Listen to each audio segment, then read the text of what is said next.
Deep tendon reflexes exam. It is important to know the level and to have the right tools in order to get the reflex.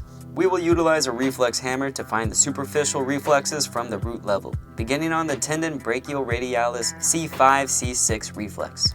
We will tap on the tendon. Look at the muscle for contraction, more so than the movement. For Biceps C5-C6 reflexes, put your hand on the tendon and then strike your thumb. You will feel the contraction as well as visually see the muscle contract. One important caveat is to keep your eyes glued on the muscle and not focus so much on the movement. It's a very depressed reflex and all you might see is a muscle contract. Moving on to Tricep C7 Reflex. While the patient is relaxed, leave him in a normal position and locate the triceps tendon. This is connected to C6, C8. However, C7 is predominantly involved and is at a higher level than biceps C5, C6. Strike over the tricep tendon and look for the contraction of the triceps muscle. And notice a subtle contraction, but potentially not the whole arm.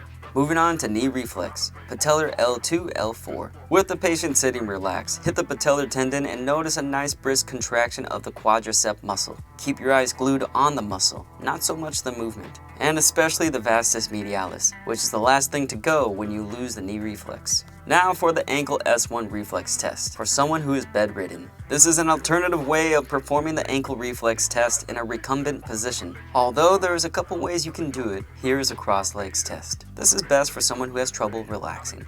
Take the foot you're examining and cross the upper 1/3 of the foot you're testing over the lower 1/3 of the other foot. If positioned successfully, the patient can't keep their foot tight, but it winds up being a great position because the patient is unable to contract their foot. Put a little tension, eyes glued on the muscle, and you will see a very nice contraction.